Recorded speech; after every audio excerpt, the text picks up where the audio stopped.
Romeo बाब number 11। Israel पर खुदा का रहम। तो क्या इसका ये मतलब है कि खुदा ने अपनी कौम को रद्द किया है? हरगिज नहीं। मैं तो खुद इसराइली हूँ। इब्राहिम मेरा भी बाप है और मैं बिन यमीन के कबीले का हूँ। खुदा ने अपनी कौम को पहले से चुन लिया था, वो किस तरह उसे रद्द करेगा? क्या आपको मालूम नहीं कि कलाम मुकद्दस में इलियास नबी के बारे में क्या लिखा है? इलियास ने खुदा के सामने इसराइली कौम की शिकायत करके कहा, ए रब, उन्होंने तेरे नबियों को कत्ल किया और तेरी कुर्बान गाहों को गिरा दिया है। मैं अकेला ही बचा हूँ और वो मुझे भी मार डालने के दर पे हैं। इस पर खुदा ने उसे क्या जवाब दिया? मैंने अपने लिए 7,000 मर्दों को बचा लिया है जिन्होंने अपने घुटने बाल देवता के सामने नहीं टीके। आज भी यही हालत है। इसराइल का एक छोटा हिस्सा बच गया है जिसे खुदा ने अपने फजल से चुन लिया है, और चूंकि ये खुदा के फजल से हुआ है इसलिए ये उनकी अपनी कोशिशों से नहीं हुआ, वरना फजल फजल ही न रहता। गरज जिस चीज की तलाश में इसराइल रहा वो पूरी कौम को हासिल नहीं हुई, बल्कि सिर्फ उसके एक चुने हुए हिस्से को, बाकी सबको फजल के बारे में बेहिस कर दिया गया। जिस तरह कलाम मुकद्दस में लिखा है, आज तक खुदा ने उन्हें ऐसी हालत में रखा है कि उनकी रूह मदहोश है, उनकी आंखें देख नहीं सकती और उनके कान सुन नहीं सकते। और दाऊद फरमाता है, उनकी मेज उनके लिए फंदा और जाल बन जाए, इससे वो ठोकर खाकर अपने गलत कामों का मुआवजा पाए। उनकी आंखें तारीक हो जाएं ताकि वो देख न सकें, उनकी कमर हमेशा झुकी रहे। तो क्या खुदा की कौम ठोकर खाकर यूं गिर गई कि कभी बहाल नहीं होगी? हरगिज नहीं। उसकी खताओं की वजह से खुदा ने गैर यहूदियों को नजात पाने का मौका दिया ताकि इसराइली गैरत खाएं। यूं यहूदियों की खताएं दुनिया के लिए भरपूर बरकत का बाइस बन गईं और उनका नुकसान गैर यहूदियों के लिए भरपूर बरकत का बाइस बन गया। तो फिर ये बरकत कितनी और ज्यादा होगी जब यहूदियों की पूरी तादाद इसमें शामिल हो जाएगी।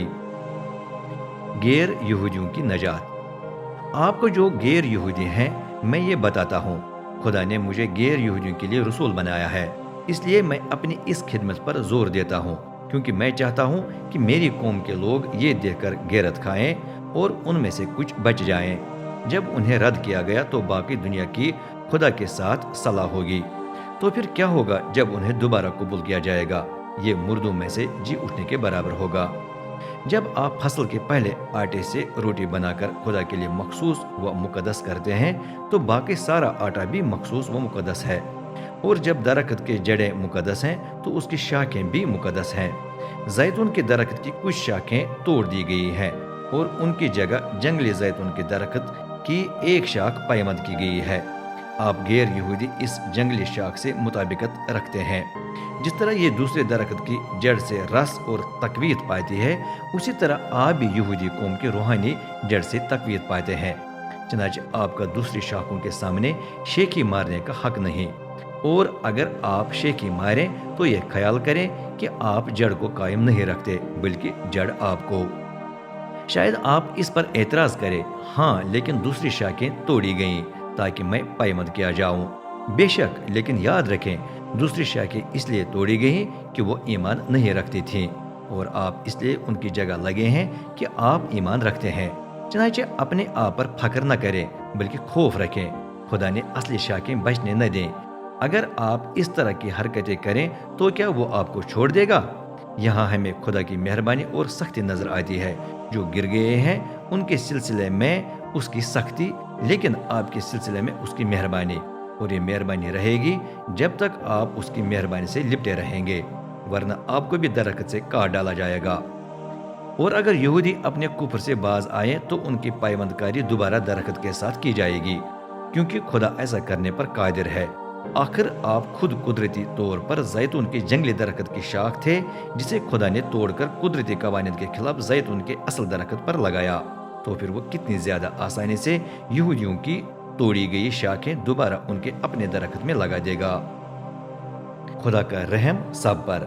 भाइयों, मैं चाहता हूँ कि आप एक भीद से वाकिफ हो जाएं, क्योंकि ये आपको अपने आप को दाना समझने से बाज रखेगा। भीद ये है कि इसराइल का एक हिस्सा खुदा के फजल के बारे में बहस हो गया है, और उसकी ये हालत उस वक्त तक रहेगी जब तक गैर यहूदियों की पूरी तादाद खुदा की बादशाही में दाखिल न हो जाए। پھر پورا اسرائیل نجات پائے گا۔ یہ کلام مقدس میں بھی لکھا ہے، چھڑانے والا سیون سے آئے گا، وہ بے دینی کو یعقوب سے ہٹا دے گا، اور یہ میرا ان کے ساتھ عہد ہوگا جب میں ان کے گناہوں کو ان سے دور کروں گا۔